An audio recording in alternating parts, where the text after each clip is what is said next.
నేను ఓల్డ్ టెస్ట్మెంట్లో ఒక ఉమెన్ గురించి మెడిటేట్ చేయాలనుకున్నాను. బట్ ఆమె లైఫ్లోకి వెళ్ళే ముందు ఒకసారి జాగ్రత్త అనే ఒక పదాన్ని గురించి కొంచెం స్ట్రెస్ చేయాలని ఆశిస్తున్నాను.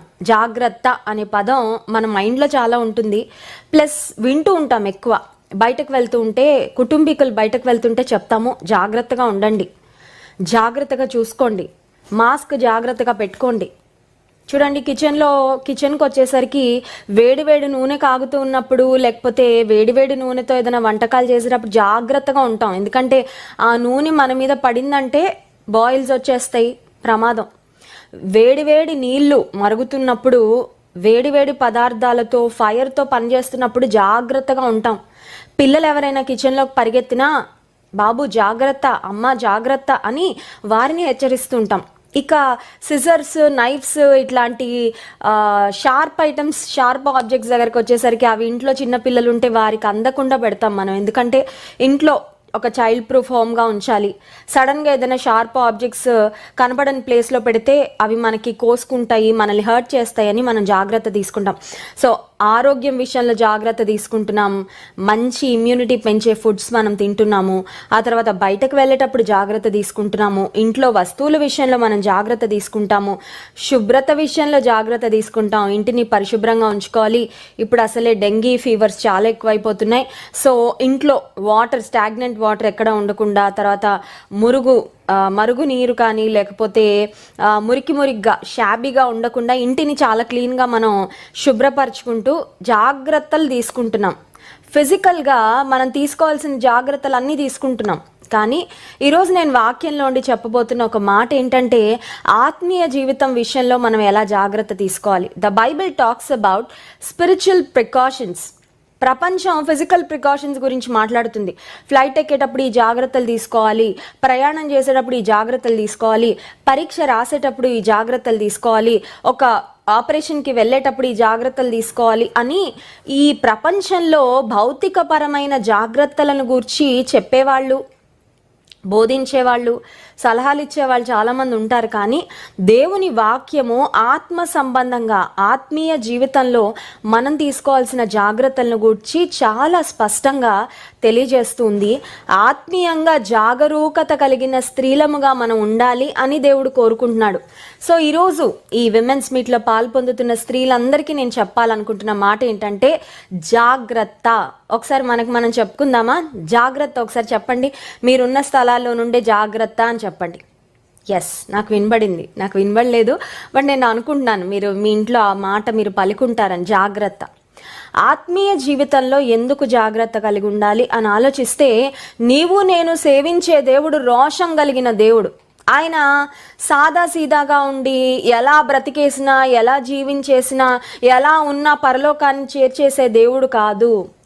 He is uncompromising in his nature. He is uncompromising in his holiness. ఆయన స్వభావంలో, ఆయన పరిశుద్ధతలో ఆయనతో సరిపోల్చదగిన వాళ్ళు ఎవ్వరూ లేరు. Absolute holiness, absolute perfection. మన దేవునిలో ఉన్న పరిపూర్ణత, పరిశుద్ధత ఒక మాటలో చెప్పాలంటే కొలవలేనిది, ఎవ్వరితో పోల్చలేనిది. పరిపూర్ణుడైన దేవుడు, పరిశుద్ధుడైన దేవుడు, అత్యున్నతుడైన దేవుడు. ఒక మాటలో చెప్పాలంటే ద బెస్ట్ థింగ్స్ అన్నిట్లో హయ్యెస్ట్ ఫామ్ ఏదైతే ఉంటుందో అది మన దేవుడే. అలాంటి దేవుణ్ణి ఆరాధిస్తున్న మనం జాగ్రత్తగా ఉండకపోతే ఆ దేవుని బిడ్డలం అని పిలువబడ్డానికి అర్హులం కాదు. ఆ దేవుడిచ్చే శ్రేష్టమైన ఆశీర్వాదాలు కూడా మనం పొందుకోలేం. ఆ దేవుడు మన కొరకు దాచి ఉంచిన మేలులన్నీ మనం పొందుకోవాలంటే కూడా ఖచ్చితంగా జాగ్రత్త ఉండాలి.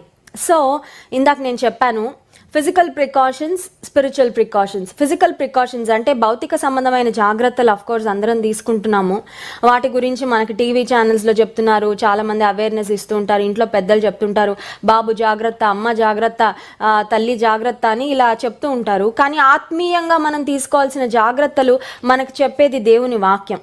సో ఈరోజు నా విమెన్ బైబిల్ స్టడీలోకి వెళ్ళక ముందు ఆత్మ సంబంధంగా ఒక 3 జాగ్రత్తలు మనం తీసుకోవాలి. వాటి గురించి ఒక్కసారి మనం ధ్యానం చేసుకొని ఈరోజు మన ఉమెన్ క్యారెక్టర్ ఎవరైతే ఉన్నారో బైబిల్లో వారి దగ్గరకు మనం వెళ్దాం. నిర్గమకాండం 23వ అధ్యాయము 21-22 వచనాలు ఒకసారి చదువుకుందాం. నిర్గమకాండము 23వ అధ్యాయము 21-22 వచనాలు. ఆయన సన్నిధిని జాగ్రత్తగా నుండి ఆయన మాట వినవలెను. ఆయన కోపము రేపవద్దు. మీ అతిక్రమములను ఆయన పరిహరింపవడు. నా నామము ఆయనకున్నది. అయితే నీవు ఆయన మాటను జాగ్రత్తగా విని నేను చెప్పినది యావత్తు చేసిన ఎడల నేను నీ శత్రువులకు శత్రువును, నీ విరోధులకు విరోధినై ఉందును. దేవుని మాట ఎలా వినాలంట? ఎలా అన్నా వినొచ్చండి, పడుకొని వింటానండి. చూడండి, కొన్నిసార్లు కొంతమంది బైబిల్ ఎలా చదువుతారో తెలుసా అండి? సోఫాలో కాళ్ళు చాపుకొని, కాళ్ళు ఫ్రీగా రిలాక్స్గా కూర్చొని, ఇలా ఏదో బీచ్లో అక్కడ పక్కన ఉన్న చైర్స్లో రిలాక్స్ అవుతా ఏదో సినిమా పాటలు వింటున్నట్టు కొంతమంది వాక్యం అలా పడుకొని, అంటే నేను ఐసీయూలో నుండి పడుకొని వినొద్దని చెప్పట్లేదు. ఒకవేళ కూర్చొని వినే పరిస్థితి లేకపోతే, శరీరం సహకరించకపోతే దట్స్ ఆల్ రైట్. కానీ దేవుని వాక్యాన్ని ఏదో లోక వార్తలు వింటున్నట్టు, ఒక కామెడీ షో చూస్తున్నట్టు, లేకపోతే మరొక లైవ్ కార్యక్రమాన్ని చూస్తున్నట్టు దేవుని వాక్యాన్ని అజాగ్రత్తగా, దేవుని వాక్యం లెక్క లేకుండా వింటూ ఉంటే వెళ్ళదు కూడా సరిగ్గా దేవుని వాక్యం. అండ్ దేవుని వాక్యాన్ని మనం వినడంలో చూపించే ఆ ఇంట్రెస్ట్, ఆ కేర్ యాక్చువల్లీ దేవుని వాక్యం పట్ల, దేవుని మాటల పట్ల, దేవుని పట్ల మనకున్న గౌరవం ఏంటో కూడా చూపిస్తుంది. I hope you are getting my point. దేవుని మాట శక్తి గలది, బలమైనది, జీవము గలది. ఇప్పుడు దేవుని మాటను ఎలా స్వీకరిస్తాం? దేవుని మాటలో ఇంకా ముందు వెనకాల చూసుకోవాల్సిన అవసరం లేదు. God's word is God's word, అంతే. దేవుని వాక్కు అంతే. శక్తి గలది, బలమైనది, శ్రేష్టమైనది, జీవము కలిగినది, అద్భుతాలు చేసేది. అయితే ఈ దేవుని మాట నీ దగ్గరకు వస్తుంది. అది టీవీ ద్వారా రావచ్చు, లేకపోతే నీ ఫోన్లో రావచ్చు, లేకపోతే మందిరంలో నువ్వు కూర్చున్నప్పుడు నీ దగ్గరికి రావచ్చు. No matter how it comes to you, but how are you receiving that word of God? నీ దగ్గరకు వస్తున్న దేవుని మాటను నువ్వు ఎలా స్వీకరిస్తున్నావు? దేవుని వాక్యం చెప్తుంది, మాటను జాగ్రత్తగా వినండి, ఊరికే వినేయద్దు. Don't take God's word casually. చూడండి, స్నేహితులతో మాట్లాడేటప్పుడు జాగ్రత్తగా వినాలనుకోం కదా, క్యాజువల్గా వింటాం. మనుషుల మాటలు ఎలా విన్నా పర్వాలేదు, కానీ దేవుని మాటల దగ్గరకు వచ్చేసరికి మనం ఏ యాటిట్యూడ్తో వాటిని రిసీవ్ చేసుకుంటున్నాం, దేవుని మాటల పట్ల మనకున్న ఆ గౌరవం ఏంటి అనేది దేవుడు ఇక్కడ మెన్షన్ చేస్తూ అంటున్నాడు. నా మాట మీరు జాగ్రత్తగా వినాలి. ఆయన సన్నిధిని 21వ వచనం, ఆయన సన్నిధిని జాగ్రత్తగా ఉండి ఆయన మాట దేవుని సన్నిధిలో ఉన్నప్పుడు కూడా జాగ్రత్తగా ఉండాలండి. మందిరానికి వెళ్ళి మందిరంలో కూర్చొని చాటింగ్ చేసే వాళ్ళు ఉంటారు కొంతమంది కదండి. అమ్మా నాన్న బలవంతంతో మందిరానికి వస్తారు, మందిరానికి వచ్చి ఫోన్లో చాటింగ్ చేస్తూ ఉంటారు. ఫోన్లో చాటింగ్, ఏం తింటున్నావు, ఏమి చూస్తున్నావు, ఎక్కడున్నావు, లైఫ్ ఎలా ఎంజాయ్ చేస్తున్నావు, అవి మందిరంలో ఆ దేవుని సన్నిధిలో కూర్చొని చేయాల్సిన పనులు కాదు. సో పనులు కరెక్ట్ అయినా కూడా అవి ఎక్కడ చేయాలో అక్కడ చేస్తేనే సరైన పనులు అవుతూ ఉంటాయి. సో దేవుని సన్నిధిని జాగ్రత్తగా ఉండాలి, దేవుని మాట జాగ్రత్తగా వినాలి. అది ఫస్ట్ థింగ్. రెండవ అంశము నిర్గమకాండం 34వ అధ్యాయము. ఇదే నిర్గమకాండం 34వ అధ్యాయం 15వ వచనం ఒకసారి చూడండి, వర్స్ 15. ఆ దేశపు నివాసులతో నిబంధన చేసుకొనకుండా జాగ్రత్త పడుము. వారు ఇతరుల దేవతలతో వ్యభిచరించి ఆ దేవతలకు బలి అర్పించినప్పుడు ఒకడు నిన్ను పిలిచిన ఎడల నీవు వాని బలి ద్రవ్యమును తినకుండా చూచుకొను. ఇది దేవుడు ఇశ్రాయేలుతో చెప్తున్న ఒక ఖచ్చితమైన మాట. మనం సేవించే దేవుడు, ఆరాధించే దేవుడు ఖచ్చితమైన దేవుడు అండి, అన్కాంప్రమైజింగ్. ఆయనలో రాజీ పడే స్వభావం లేదు. ఆయన ఒక దగ్గర ఒకలా, ఇంకో దగ్గర ఇంకోలా, అమెరికాలో ఒకలాగా, ఇండియాలో ఒకలాగా, మోషే కాలంలో ఒకలాగా, దానియేలు కాలంలో ఇంకొకలాగా, మన కాలంలో ఇంకొకలాగా. ఆయన ఊసరు వెళ్ళి టైప్లో ఆయన నేచర్ను, ఆయన స్వభావాన్ని, మాటలను మార్చుకునే దేవుడు కానే కాదు. His standards are always standard. ఆయన విలువలు, ఆయన పెట్టిన ఆ ఏదైతే స్టాండర్డ్ ఉందో అది ఎప్పటికీ మార్పు లేనిదే. కాలాలు మారిపోతాయి, మనుషులు మారిపోతారు, తరాలు మారిపోతాయి, ట్రెండ్ మారిపోద్ది, దేవుని మాట మాత్రం మారదు. ఆ కాలంలో అబద్ధం చెప్పడం దేవుడు తప్పన్నాడండి, కానీ ఈ కాలంలో అబద్ధం చెప్తే తప్పు కాదు అని అనే దేవుడు కాదండి మన దేవుడు. ఇక్కడ ఇశ్రాయేలీలు ఐగుప్తీల మధ్యలో ఉన్నారు. ఐగుప్తీయులు అన్య దేవతలను ఆరాధిస్తూ ఉండేవారు. దేవుడు చెప్తున్న ఒక మాట ఏంటంటే జాగ్రత్తగా ఉండండి. ఏ విషయంలో జాగ్రత్తగా ఉండాలంటే ఆ దేశపు నివాసులతో నిబంధన చేసుకొనకుండా జాగ్రత్త. వారితో ఉన్నారు కదా, వారితో కలిసిపోవాలని మీకు అనిపించవచ్చు. వాళ్ళు మిమ్ములను మీ విశ్వాసాన్ని లేకపోతే మీలో ఉన్న నమ్మకాలను వాళ్ళు ఒకవేళ ఇన్ఫ్లుయెన్స్ చేయడానికి ప్రయత్నిస్తారేమో. అయితే అన్యజనులతో కలిసిపోకుండా అన్యజనులతో మీరు నిబంధన చేసుకొని వారితో మమేకం అయిపోకుండా జాగ్రత్తగా చూసుకోండి. ఎందుకంటే అన్యజనులలో ఒకరిగా మీరు మారిపోయారంటే అన్యజనుల్లో ఉన్నారు కాబట్టి మీరు నన్ను విడిచిపెట్టి అన్య దేవతలను పట్టుకుంటారు, మళ్ళీ మీరు నష్టపోతారు. సో మీరు మీ స్నేహాల విషయంలో, మీ సాంగత్యాల విషయంలో, మీ యొక్క కట్టుబాట్ల విషయంలో, మీరు చేసే నిబంధనల విషయంలో, మీ ఇరుగు పొరుగు వారితో మీ డీలింగ్స్ విషయాల్లో జాగ్రత్తగా ఉండండి. 3వ మాట ద్వితీయోపదేశకాండం 4వ అధ్యాయము 9వ వచనం. ఆ మాట కూడా ఒకసారి చదువుకుందాం.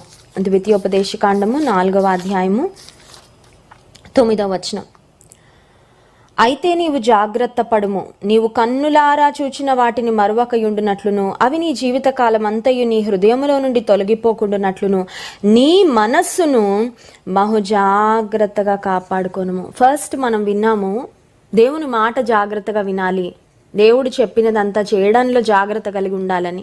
రెండవది, అన్యజనులతో నిబంధన చేసుకునే విషయాల్లో, అన్యులతో స్నేహం చేసే విషయాల్లో, అన్యులతో మమేకం అయిపోయి వారితో ఒకరి వలె మారిపోయే విషయాల్లో జాగ్రత్తగా ఉండు అని దేవుడు హెచ్చరిస్తే, ఇక్కడ మీ మనస్సు విషయంలో జాగ్రత్తగా ఉండండి అని దేవుడు హెచ్చరిస్తున్నాడండి. 3వ మాట, be careful about your heart. హృదయము మోసకరమైన, అన్నిటికంటే మోసకరమైందంట. అది ఘోరమైన వ్యాధి గలది, దాన్ని గ్రహింపగలవాడెవడని వాక్యం సెలవిస్తుంది. సో మీ మనసు విషయంలో, మీ హృదయం విషయంలో బహు జాగ్రత్తగా కాపాడుకొను. వాక్యం వస్తుంది హృదయంలోకి, నీ మనసులోకి దేవుని వాక్యం ఎంటర్ అవుతుంది. బట్ ఎంటర్ అవుతున్న దేవుని వాక్యం మళ్ళీ బయటకు వెళ్ళిపోకుండా భద్రంగా కాపాడుకో. అందుకే దేవుని వాక్యాన్ని దివారాత్రములు ధ్యానించువాడు ధన్యుడు. ఎందుకు చెప్పబడింది అంటే, నేర్చుకుంటున్నావు చాలా, వింటున్నావు చాలా, గ్రహించుకుంటున్నావు చాలా, తెలుసుకుంటున్నావు చాలా, ఇన్పుట్ చాలా అవుతుంది. ఆ వస్తున్న ఇన్పుట్ని నువ్వు భద్రపరుచుకొని ధ్యానించుకొని నీ జీవితంలో ఆచరణలో పెడుతున్నావా? జాగ్రత్త లేకపోతే బయటికి వెళ్ళిపోద్ది అది. అందుకని నీ మనస్సును బహు జాగ్రత్తగా కాపాడుకో. ఓకే, జాగ్రత్త అనే మాట గురించి చాలా విషయాలు మనం తెలుసుకున్నాం. So it is good to be careful about physical things. భౌతిక సంబంధమైన విషయాలలో జాగ్రత్త కలిగి ఉండడం మంచిది, అవసరం. కానీ అంతకంటే ప్రాముఖ్యంగా ఆత్మ సంబంధమైన విషయాలలో జాగరూకత కలిగి ఉండడం ఇంకా అవసరము అని దేవుని సేవకురాలిగా మీకు జ్ఞాపకం చేస్తున్నాను. ఈరోజు మనం ధ్యానం చేసుకోబోయే బైబిల్ స్త్రీ ఒకే ఒక్కసారి ఆమె పేరు ఉందండి. Only mentioned once in the old testament. నూతన నిబంధన గ్రంథంలో ఆమె పేరు వ్రాయబడలేదు. పాత నిబంధన గ్రంథంలో ఒక్క పుస్తకంలో ఒక్కసారి మాత్రమే ఆమె పేరు వ్రాయబడింది. అది కూడా ఎక్కడ వ్రాయబడిందంటే నెహెమ్యా గ్రంథంలో మనం చూస్తాం. 6వ అధ్యాయంలో 14వ వచనం. మీ దగ్గర బైబిల్స్ ఉంటే ఓపెన్ చేయండి, నోట్స్ ఉంటే రాసుకోండి. నోవద్య అనే స్త్రీని గురించి ఈరోజు మనం ధ్యానం చేసుకోబోతున్నాం. నోవద్య, నెహెమ్యా గ్రంథము 6వ అధ్యాయము 14వ వచనంలో ఈమెను గూర్చి మనం చదువుతాం. ఈమె పేరు ఎందుకు ప్రస్తావించబడింది, ఎక్కడ ప్రస్తావించబడింది అంటే, నెహెమ్యా అనే గొప్ప దైవజనుని యొక్క ప్రార్థనలో ఈమె పేరు వచ్చిందండి. వావ్! దైవజనుడు పేరెత్తి ప్రార్థన చేశాడా? బహుశా ఆమెను దీవించమని చేశాడేమో ప్రార్థన అంటే, కాదండి. దైవజనుడు బాధపడుతూ చేశాడు ఆమె పేరును ప్రార్థనలో. అంటే ఆమె మంచి స్త్రీ కాదు. సో ఈరోజు నేను చెప్పబోతున్న బైబిల్ స్త్రీ జాగ్రత్త లేని స్త్రీ అనమాట. ఎందుకని జాగ్రత్త అనే బ్యాక్గ్రౌండ్ మనం ఎందుకు ధ్యానం చేసుకొని వచ్చామంటే, ఆమెకు ఆత్మ సంబంధమైన జాగరూకత లేకపోవడం వల్ల ఆమె ఆ స్థితికి దిగజారిపోయింది. ఒకప్పుడు ఆమె ఎలా ఉందో నాకు తెలీదు, కానీ భక్తుడైన దైవజనుడైన నెహెమ్యా ఆయన ప్రార్థనలో ఒక ఆవేదనతో, ఒక బాధతో, దేవుడా ఈమె సంగతి చూడు అని ఆమెను దేవునికి అప్పగించాడు. అంటే ఆమె ప్రవర్తన బాలేదు, ఆమె ఆత్మీయ స్థితి బాలేదు, ఆమె దేవుని కొరకు తీసుకున్న తీర్మానాలు, దేవుని పట్ల ఆమెకున్న వైఖరి బాలేదు. సో ఈ నోవద్య అనే స్త్రీ గురించి ఒక్కసారి చూస్తాం బైబిల్లో. అది కూడా నెగటివ్ కాంటెక్స్ట్లో మనం చూస్తాము. ఆమె పేరుకి మాత్రం చాలా మంచి అర్థం ఉందండి. సూపర్ మీనింగ్, చాలా మంచి అర్థం ఉన్న పేరు. ఈమె జీవితంలో నుండి ఈరోజు ఒక 5 పాయింట్స్ నేను చెప్పాలని ఆశిస్తున్నాను. 5 ప్రాముఖ్యమైన అంశాలు నోవద్య జీవితం నుండి. మొట్టమొదటి అంశము, ఈ నోవద్య యొక్క పేరు. What does her name mean? ఆమె పేరుకున్న అర్థం ఏంటి అని ఆలోచిస్తే, నోవద్య అంటే అర్థము one to whom the lord revealed himself. దేవుడు తన్ను తాను ప్రత్యక్షపరచుకున్న స్త్రీ అని అర్థం అంట. ప్రత్యక్షపరచుకున్న వ్యక్తి అని అర్థం. One to whom the lord revealed himself. పాత నిబంధన గ్రంథంలో దేవుడు మనుషులతో మాట్లాడడమే చాలా తక్కువ. మాట్లాడినా ప్రవక్తల ద్వారా మాట్లాడేవారు. ఈమె షీ వాజ్ అ ప్రాఫెటెస్. ఆమె ఒక ప్రవక్త్రిగా ఉంది. అంటే పేరుకి తగిన ఒక మాటలో చెప్పాలంటే ఆమె ప్రవక్త్రిగా ఉంది కాబట్టి దేవుడు తను తాను ఆమెకు ప్రత్యక్షపరచుకుంటున్నాడు అనే పేరు కరెక్ట్గానే సరిపోద్ది. కానీ she didn't live up to her name. ఆమెకు దేవుడిచ్చిన ప్రత్యక్షతలు ఆమె సరిగ్గా రిసీవ్ చేసుకోలేదు. ఆమెకు దేవుడిచ్చిన ప్రత్యక్షతలను ఆమె సరిగ్గా తన లైఫ్లో ఇంప్లిమెంట్ కూడా చేయలేదు. ఆమె పేరుకు తగిన జీవితము ఈ నోవద్య అనే స్త్రీ జీవించలేకపోయింది. She could not live up to her name. ఈ నోవద్యాను గురించి మనం గమనిస్తే చూడండి, నెహెమ్యా గ్రంథము 6వ అధ్యాయము 14వ వచనం అందరం కలిసి చదువుకుందాం. నా దేవా, వారి క్రియలను బట్టి టోబియాను సన్బల్లటును నన్ను భయపెట్టవలెనని కనిపెట్టి ఉన్న ప్రవక్తలను, నోవద్య అను ప్రవక్త్రిని జ్ఞాపకము చేసుకొనుము. This was Nehemiah's prayer. Nehemiah అనే భక్తుడు చేస్తున్న ప్రార్థన. ఆ ప్రార్థనలో ఈమెను గూర్చి మిగతా కొంతమంది వ్యక్తులను గూర్చి ప్రస్తావిస్తూ చేస్తున్న ప్రార్థనలో ఉంది. నోవద్య అను ప్రవక్త్రిని అనే మాట చూస్తాం. బైబిల్లో చాలామంది ప్రవక్తలు ఉన్నారు. ఇన్ఫ్యాక్ట్ ఓల్డ్ టెస్టిమెంట్లో కొన్ని గ్రంథాలు మేజర్ ప్రాఫిట్స్, మైనర్ ప్రాఫిట్స్ అని మనం గమనిస్తాం. అంటే పెద్ద ప్రవక్తలు, చిన్న ప్రవక్తలు. ఫర్ ఎగ్జాంపుల్ యెషయా, ఇర్మియా, ఆ తర్వాత ఎహెస్కేలు, దానియేలు, వీళ్ళందరూ మేజర్ ప్రాఫిట్స్గా మనం చూస్తే మైనర్ ప్రాఫిట్స్ కూడా ఉన్నారు పాత నిబంధన గ్రంథంలో. అయితే there are very few prophets in the Bible. ప్రవక్తలు చాలామంది ఉన్నారు కానీ ప్రవక్త్రీలు తక్కువగా ఉన్నారు. అంటే దేవుడు స్త్రీలను కూడా వాడుకున్నాడు. మనం ప్రతి విమెన్స్ మీట్లో అదే ధ్యానం చేసుకుంటున్నాం. The lord also picked and chose some women for his purpose. దేవుడు కొంతమంది స్త్రీలను ఏర్పాటు చేసుకున్నాడు. వాళ్ళ గొప్పతనాన్ని బట్టి, వాళ్ళ భక్తిని బట్టి కాదు, కానీ ఆయన కృపలో వారిని ఏర్పాటు చేసుకొని ఆయన ఉద్దేశాలు నెరవేర్చడం కొరకు కొంతమంది స్త్రీలను దేవుడు మట్టిలో నుండి మాణిక్యాలను వెలితీసినట్లుగా ఆయన మట్టి పాత్రలను తీసుకొని ఆయన మహిమైశ్వర్యాన్ని నింపి తన పనిలో వాడుకున్నాడు. సో అలాంటి చాలామంది స్త్రీలు ఆనిముత్యాలు మనం మెడిటేట్ చేస్తూనే ఉన్నాం ఫర్ ద పాస్ట్ 2 years ఈ లాక్డౌన్ ప్రారంభమైన దగ్గర నుంచి. అయితే ప్రవక్త్రీలు కొంతమంది ఉన్నారు, దేవుడు వాడుకున్న ప్రవక్త్రీలు. కానీ ప్రవక్తలు ఉన్నంత విరివిగా, అంత నంబర్స్లో అంత ఎక్కువ మంది లేరు, తక్కువ మందే ఉన్నారు స్త్రీలు ప్రవక్త్రీలుగా దేవుని చేత ఏర్పాటు చేయబడిన వారు. ఫర్ ఎగ్జాంపుల్ దెబోరా ఒక ప్రవక్త్రి పాత నిబంధన గ్రంథంలో. హుల్డా అనే ఒక స్త్రీ కూడా ఒక ప్రవక్త్రిగా ఉంది. యెషయా యొక్క భార్య ఒక ప్రవక్త్రిగా ఉంది.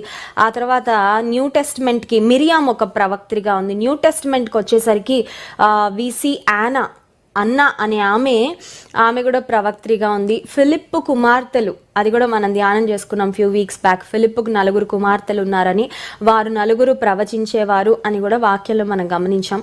సో వారు కూడా ప్రవక్త్రిలే. ఈమె she is also a ప్రాఫిటెస్ like the others. ఇతరుల లాగానే దేవుని చేత ఎన్నిక చేయబడిన ప్రవక్త్రి ఈ నోవద్య అనే స్త్రీ.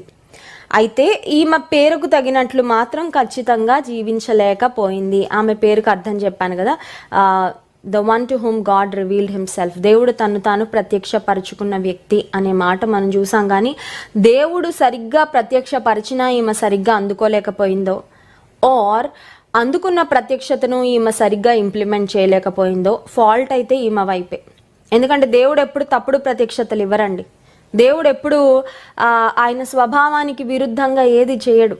సో దేవుడు ఒక వ్యక్తిని తన ప్రవక్తగానో లేకపోతే తన దాసునిగానో తన ప్రవక్త్రిగానో ఏర్పాటు చేసుకున్నాడంటే వాళ్ళకి తప్పుడు విషయాలు ఎప్పుడు చెప్పడు. తప్పుడు విషయాలలో దేవుడు ఎవరిని ఎప్పుడు ప్రేరేపించడు. అది ఆయన స్వభావానికి విరుద్ధం. He can not do it. అంతే, ఆయన అలా చేయలేడు.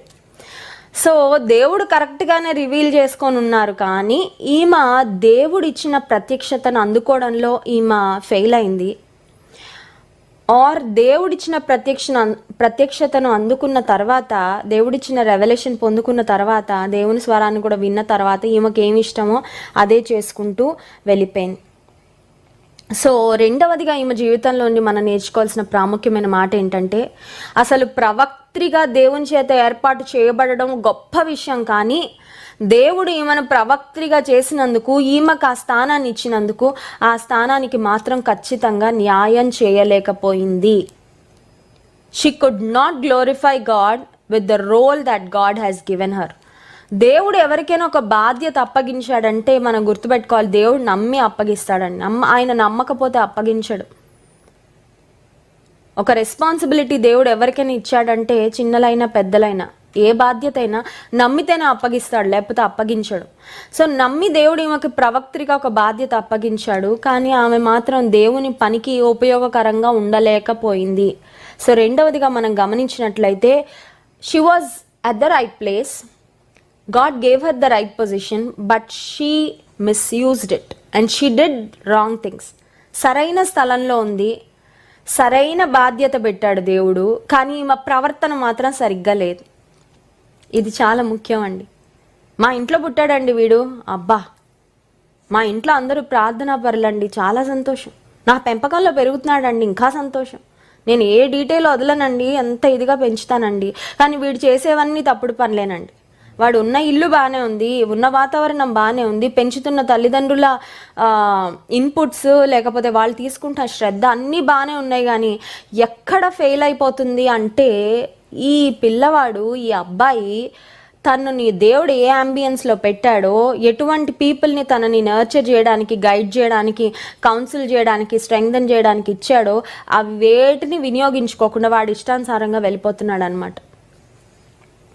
సో మనం గుర్తుపెట్టుకోవాల్సింది, దేవుడు నిన్ను ఒక పొజిషన్లో పెట్టాడంటే, ఒక పని అప్పగించాడంటే, ఒక బాధ్యత ఇచ్చాడంటే, he has trusted you enough. నిన్ను నమ్మాడు, చాలా నమ్మి అప్పగించాడు. ఎవరికో లెక్క చెప్పాలని ఆలోచించొద్దు. ముందు ఒక భార్యగా పెడితే నా భర్తకి లెక్క అప్ప చెప్పాలి, నా భర్తను ఎలా మోసం చేయాలి, అది కాదండి నేను చెప్తుంది.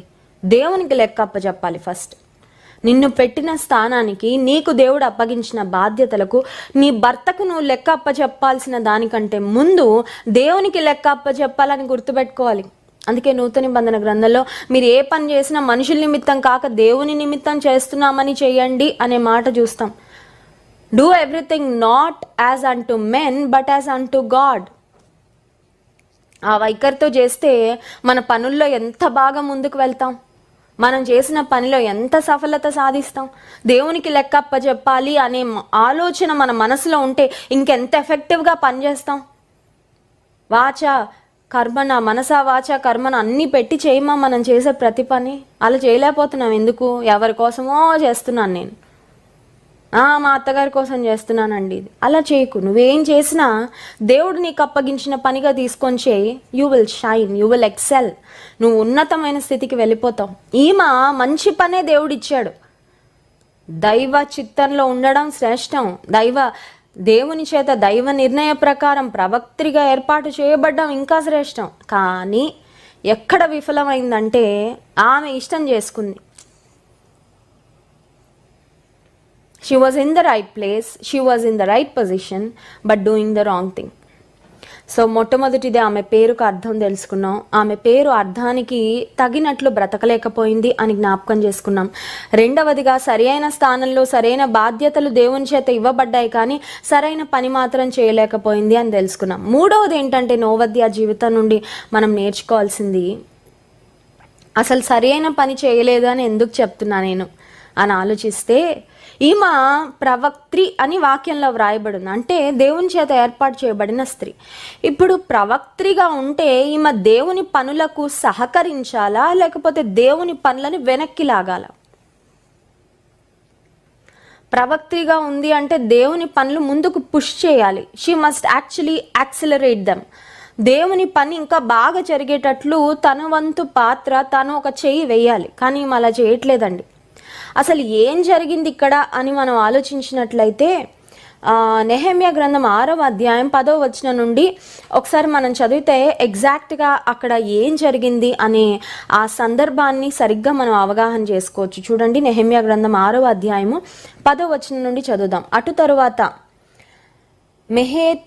మెహేత బేలునకు పుట్టిన దెలాయ కుమారుడైన షెమయా యొక్క ఇంటికి వచ్చితిమి. అతడు బయటికి రాకుండా నిర్బంధింపబడెను. అతడు రాత్రి కాలమందు నిన్ను చంపుటకు వారు వచ్చెదరు గనుక దేవుని మందిర గర్భాలయము లోపలికి మనము పోయి తలుపులు వేసుకొనేదము రండి అని చెప్పగా, ఇక్కడ షెమయ అనే ఒక వ్యక్తి కనబడుతున్నాడండి. షెమయ, ఈ షెమయ అనే ఒక వ్యక్తి నెహెమ్యా దగ్గరకు వచ్చాడు. అసలు నెహెమ్యా గ్రంథం మనం ఆలోచన చేస్తే ఇది ఎక్కువగా చదవబడే గ్రంథం కాదు. చదివినా కూడా అలా స్టోరీలా చదివేస్తారు కొంతమంది. ఏముంటుందండి ఇందులో అర్థం చేసుకోవడానికి? దేవుని మందిరం యెరూషలేము యొక్క ప్రాకారాలు నెహెమ్యా అనే వ్యక్తి కట్టాడంట. యెరూషలేము అంటే దేవుని పట్టణం, దేవుని మందిరం, సొలొమోను కట్టించిన దేవుని మందిరం ఉన్న స్థలం అది. దేవుని పట్టణము యెరూషలేం. ఈ యెరూషలేం యొక్క ప్రాకారాలన్నీ కూలిపోయాయి. కూలిపోతే నెహెమ్యా అనే దైవజనుడు పూనుకుంటాడు, దేవుని ప్రజలందరినీ ఇన్స్పైర్ చేస్తాడు, రండి మనందరం కలిసి కడదాం, ఈ యెరూషలేము పట్టణ ప్రాకారాలను కడదామని నెహెమ్యా పూనుకొని దేవుని ప్రజలందరినీ కలిసికట్టుగా పనిచేద్దాము అని వారందరినీ ప్రేరేపించి they together work to build the walls of Jerusalem. యెరూషలేము పట్టణం యొక్క ప్రాకారాలు అందరు కలిసి కడతారు. అయితే ఏ మంచి పనికైనా ఆటంకాలు రాక మానో. నువ్వు దేవుడి కొరకు ఒక్క అడుగు ముందుకు వేయాలంటే నిన్ను వెనక్కి లాగే వాళ్ళు 10 మంది ఉంటారు. ఆ 10 మంది మామూలు అప్పుడు కనబడరు. ఆ 10 మంది నువ్వు తప్పుడు పనులు చేస్తున్నప్పుడు, అయ్యో తప్పుడు పని చేస్తుందే, నష్టపోతుందే, ఇబ్బంది పడుతుందే, అవమానానికి గురవుతుందే అని చెప్పడానికి ఎవరు రారండి. తప్పుడు పనులు చేసేటప్పుడు చేయని అనుకుంటారు. దేవుడి విషయంలో ఒక్క స్టెప్ వేయగానే మనల్ని వెనక్కి లాగడానికి చాలా మంది ఉంటారు రెడీగా. ఒక మాటలో చెప్పాలంటే సాతాన్ ఏజెంట్లు అనమాట. Those who work through the inspiration of the devil. సాతాను యొక్క ప్రోత్సాహముతో, ప్రోద్బలంతో పనిచేసే వ్యక్తులు నీవు దేవుడి కొరకు ఒక్క అడుగు వేయడానికి ముందుకు వెళ్తే వెనక్కి లాగాలని చాలా ఫోర్సెస్, చాలా మంది పీపుల్ పనిచేస్తూ ఉంటారు. నెహెమ్యా యెరూషలేం ప్రాకారాలను సింపుల్గా ఈజీగా కట్టేయలేదండి. He had to face so much of opposition. చాలా వ్యతిరేకత ఎదుర్కోవాల్సి వచ్చింది నెహెమ్యా జీవితంలో. ఆ వ్యతిరేకతలో ప్రథమ స్థానాన్ని సన్బల్లటు, టోబియా అనే 2 వ్యక్తులు వ్యతిరేకించారు. వీళ్ళ పనిని పాడు చేయాలని, వీళ్ళని ఇబ్బందికరమైన మాటలు మాట్లాడాలని, వీళ్ళని కృంగదీయాలని ప్లాన్ చేస్తూ, ఆ ప్లాన్లో భాగంగా నెహెమ్యాను చంపాలి అనే కూడా ఒక కుట్ర పన్నారండి. అ ప్లాట్ టు కిల్ నెహెమాయా. దేవుని కార్యం చేస్తున్న నెహెమ్యా పనిని అడ్డుకోనాలని ట్రై చేశారు. ఎంత ఆపుతున్నా నెహెమ్యా ఆగట్లేదు. Nehemiah is like an unstoppable person. ఆపలేని వ్యక్తిగా వెళ్ళిపోతున్నాడు, దూసుకెళ్ళిపోతున్నాడు దేవుని పనిలో ముందుకని. ఈ నెహెమ్యా ప్రాణాన్ని తీసేద్దామని ఒక ప్రణాళిక వేసుకున్నారు. ఆ ప్రణాళికలో భాగంగా షెమయ అనే ఒక వ్యక్తిని ఒక పావుగా వాడారండి. ఎవరెవరు వాడారని ఆలోచిస్తే సన్బల్లటు, టోబియా, కొంతమంది ప్రవక్తలు, వారితో పాటు ఈరోజు మనం మెడిటేట్ చేస్తున్న నోవద్య అనే ప్రవక్త్రి కూడా ఉంది. సో ఈ షెమయ అనే వ్యక్తిని నెహెమ్యా దగ్గరికి పంపించారు. ఏమనంటే, నెహెమ్యా, రాత్రి నిన్ను చంపడానికి కొంతమంది వ్యక్తులు రాబోతున్నారు, నాకు తెలిసింది. అందుకని నువ్వు దేవాలయంలోకి పరిగెత్తి మందిర గర్భాలయం లోపలికి వెళ్ళి తలుపు వేసుకో అని చెప్పారు. కానీ నెహెమ్యా వాక్యం తెలిసిన వ్యక్తి, ధర్మశాస్త్రమును ఎరిగిన వ్యక్తి, దేవుని క్రమం ఏంటో తెలిసిన వ్యక్తి నెహెమ్యాకు అర్థమైంది ఏమనంటే, నేను లేవీయుడిని కాదు, లేవీయులు ఒక్కరే మందిర గర్భాలయంలోకి వెళ్ళాలి, నేనైతే నాకు అర్హత లేదు.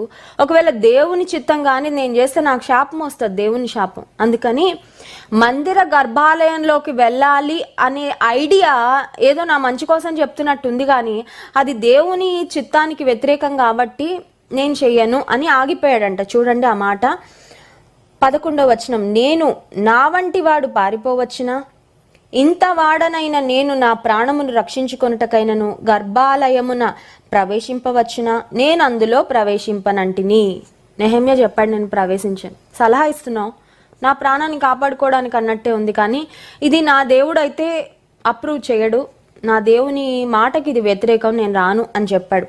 చెప్పిన తర్వాత ఏం జరిగిందంటే 12వ వచనం, అప్పుడు అతడు అతని పంపలేదనియు టోబియాయు సన్బల్లటును అతనికి లంచమిచ్చినందున నా విషయమై ప్రకటన చేసిననియు తేటగా కనుకొండి. ఆ తర్వాత తెలుసుకున్నాడు ఏమనంటే, ఈ షెమయ అనే వ్యక్తి అతనికి ఎవరో బ్రైబ్ ఇచ్చారు, లంచం ఇచ్చారు, ఇతన్ని మందిరంలోకి తీసుకెళ్తే అక్కడ చంపేయాలని అని నెహెమ్యా తర్వాత తెలుసుకున్నాడండి. చూడండి, దేవునిలో నిలిచి ఉంటే నీకు విరోధంగా ఏ ఆయుధాలు రూపించబడుతున్నాయో అవి వర్ధిల్లకుండా దేవుడు సహాయం చేస్తాడు, నీకు తగిన ఆలోచన ఇస్తాడు.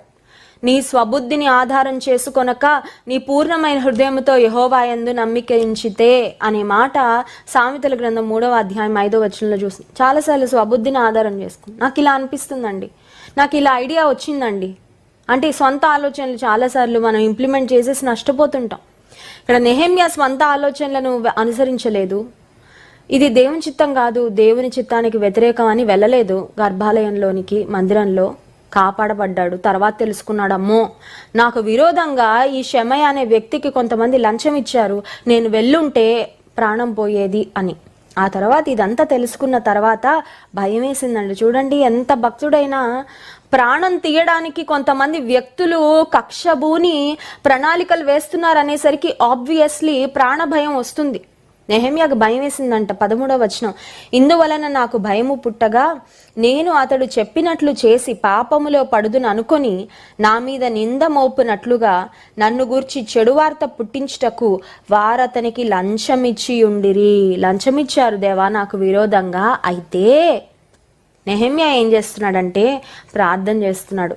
14వ వచనం, నా దేవ వారి క్రియలను బట్టి టోబియాను సన్బల్లటును నన్ను భయపెట్టవలనని కనిపెట్టి ఉన్న ప్రవక్తలను నోవద్యాను ప్రవక్త్రిని జ్ఞాపకం వాళ్ళని నువ్వు చూసుకో అయ్యా అని నెహెమ్యా ప్రార్థనలో వీళ్ళందరినీ దేవుని చేతికి అప్పగించేశాడు. నువ్వు చూసుకో ప్రభువా, వీళ్ళు నన్ను భయపడుతున్నారు, వీళ్ళు నా ప్రాణం తీయాలని నన్ను చంప చూస్తున్నారు, నీవు వాళ్ళ సంగతి చూసుకో అనే మాట.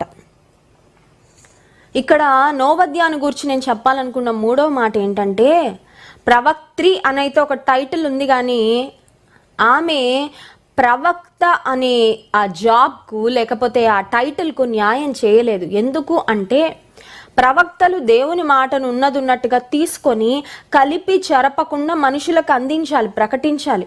అని ఈమె దైవ చిత్తానుసారంగా జరుగుతున్న దైవ కార్యానికి వ్యతిరేకంగా నిలబడిందంటే ఈమె దేవుని ఆలోచనలను తీసుకొని వాటిని పాటిస్తూ ప్రకటిస్తూ బ్రతకట్లేదు. కానీ దేవుని ఆలోచనలు తీసుకుంటుందో లేదో ఆమె నాకు తెలియదు, కానీ ఆమె సొంత ఆలోచనలు మాత్రం జరిగిస్తూ బ్రతుకుతున్న స్త్రీగా మనకి కనబడుతుంది. She was a prophetess, but she lived only according to her own thoughts and opinions. ఆమె ప్రవక్త్రిగా ఉంది, ఆ ప్రవక్త్రి అనే టైటిల్ ఉంది.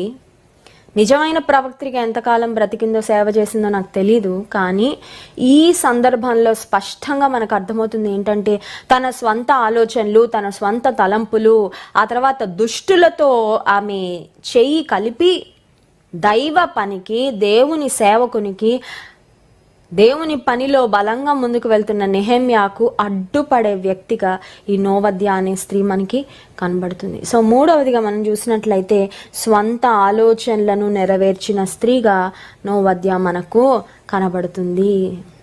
చాలాసార్లు మనం అనుకుంటాం నా స్వంత ఆలోచనలు, ఐ హ్యావ్ గుడ్ ఐడియాస్, నాకు మంచి ఆలోచనలు వస్తాయండి. అన్నిసార్లు మంచి ఆలోచనలు వస్తాయి అనుకోకు. బహుశా దేవుళ్ళో లేకుండా కూడా 1-2 ఆలోచనలు మంచివే వచ్చుండొచ్చు. అలా అని నేను దేవుడికి దూరంగా ఉండి దేవుని చిత్తం తెలుసుకోకుండా ఏ ఆలోచన చేసేసినా అది సక్సెస్ అయిపోద్ది, అది పర్ఫెక్ట్గా ఉంటుంది, ఆ ఆలోచన నన్ను చక్కగా ముందుకు తీసుకెళ్ళిపోద్ది, పైకి తీసుకెళ్ళిపోద్ది అనుకున్నామంటే మాత్రం నష్టపోతాం. ఈమె ప్రవక్త్రి అనే పేరు పెట్టుకుంది, కానీ దేవుని పనిలో ఉన్నానని చెప్పుకుంటూ ఇష్టానుసారంగా బ్రతుకుతున్న స్త్రీ. దేవుని వాక్యంలో మలాకి గ్రంథంలో మనం చూసినట్లయితే 3వ అధ్యాయంలో మన దేవుడు ఎలాంటి వాడో అక్కడ ఒక ఖచ్చితమైన మాట చూస్తామండి. మన మలాకి గ్రంథం 3వ అధ్యాయము 2-3 వచనాలు ఒకసారి చదువుకుందాం. అయితే ఆయన వచ్చు దినమును ఎవరు సహింపగలరు? ఆయన అగుపడగా ఎవరు ఓర్వగలరు? ఆయన కంసాలి అగ్ని వంటివాడు, చాకలి వాని సబ్బు వంటివాడు. వెండిని శోధించి నిర్మలము చేయువాడైనట్లు కూర్చుని ఉండును. లేవీయులు నీతిని అనుసరించి యెహోవాకు నైవేద్యములు చేయునట్లు వెండి బంగారములను నిర్మలము చేయు రీతిని ఆయన వారిని నిర్మలులను చేయును. Refiners fire. దేవునికి పెట్టబడిన ఒక పేరు ఏంటంటే శుద్ధి చేసే అగ్ని ఆయన. ఈమె ఏం చేస్తుంది చెప్పమంటారండి? సింపుల్గా మంటతో ఆడుకుంటుంది. కొంతమంది చూడండి మంటతో ఏవేవో ఫీట్లు చేస్తూ ఉంటారు. అంటే వాళ్ళు బాగా ఎక్స్పర్ట్స్. మ్యాజిక్ షోలో అట్లా ఇట్లా మంట తెస్తారు, నోట్లో వేసుకుంటారు, నోట్లోంచి మంట వస్తూ ఉంటుంది. ఎవరో చూసి సరదా పడి నేను కూడా నోట్లో కెరసిన్ వేసుకొని ఆ తర్వాత ఒక అగ్గిపుల్ల పెట్టుకుంటానంటే పోతాడు, పైకి వెళ్ళిపోతాడు. ఎందుకంటే నువ్వు మంటతో ఆడుతున్నావంటే నువ్వు కాలిపోతావు. ఇక్కడ నోవద్య అనే స్త్రీ ఏం చేస్తుందంటే అండి, ప్రవక్త్రిగా పిలువబడుతుంది, కానీ దహించు అగ్ని అయిన దేవునితో ఆటలాడుకుంటుంది. ఆమె దేవుని చాలా లైట్ తీసుకుంది. కొన్నిసార్లు అనుకుంటాం దేవుడు పర్వాలేదండి, నేను ఎలా అంటే అలాగా దేవుడు మోల్డ్ అవుతాడు. కాదు, నువ్వు మోల్డ్ అవ్వాలి దేవుని ప్రకారం. You mold your life according to God's word and God's standards. Don't try to mold the Bible according to your thinking. చాలాసార్లు అక్కడే జరుగుతుంది పొరపాటు. వాక్యాన్ని మనకి ఇష్టం వచ్చినట్టు తిప్పేసుకొని, ఈ వాక్యం అంటే నాకు ఇలా అర్థమైందండి, నీకు అర్థం అవడం కాదు. ఆ వాక్యం ఏం చెప్తుందో ఉన్నది ఉన్నట్టు నువ్వు స్వీకరించి నీ ప్రవర్తన నువ్వు మోల్డ్ చేసుకో, సరి చేసుకో. వాక్యాన్ని నీ జీవితానికి ఫిట్ చేసుకోవడానికి ప్రయత్నం చేయకు. నీ జీవితం వాక్యానికి ఫిట్ అయ్యేటట్లుగా నువ్వు మలుచుకో. నువ్వు ఎక్కడ వంగాల వంగు, ఎక్కడ విరగాల విరుగు, ఎక్కడ నలగాల నలుగు, ఎక్కడ కత్తిరించుకోవాలో కత్తిరించుకో. అందుకని నేను అంత పర్ఫెక్ట్ ఉన్నానండి, వాక్యాన్ని ఏ వాక్యం కావాలో అదే తీసుకుంటానండి. చూడండి, కొంతమందికి దేవుడు నిన్ను ఆశీర్వదించును అనే వాక్యం ఎక్కినంత బాగా ఇంకే వాక్యం ఎక్కదు. ఇలా ఉండాలంటే అమ్మో మా వల్ల కాదండి, అది నేను వినలేనండి. కానీ దేవుని వాక్యంలో అన్నీ ఉన్నాయి. You have all spices. ఇది ఒక కలగూర వంటకం, దేవుని వాక్యం. ఆశీర్వాదాలు ఎప్పుడు స్వీట్లే కాదు, ఎప్పుడు స్వీట్లు తింటే షుగర్ వస్తుంది. అన్నీ తినాలి నువ్వు, ఆహారం అన్నీ. You have to take everything. You need correction, you need guidance. గద్దింపు కావాలి, కొన్నిసార్లు హెచ్చరిక కావాలి, నలిగే అనుభవం కావాలి, కన్నీరు గార్చాలి కొన్నిసార్లు. అన్ని అనుభవాలు ఉండాలి నీ ఆత్మీయ జీవితంలో. సో ఈ నోవద్య అనే ఈ స్త్రీ మూడవదిగా మనం గమనించినట్లయితే పరిశుద్ధుడైన దేవునితో ఆటలాడుకుంటుందండి. ప్రవక్త్రి అని పిలువబడుతుంది, కానీ ఒక మాటలో చెప్పాలంటే దైవ చిత్తం కాని ప్రవక్త్రిగా, దేవుని చిత్తాన్ని జరిగించని ప్రవక్త్రిగా మనకు కనబడుతుంది.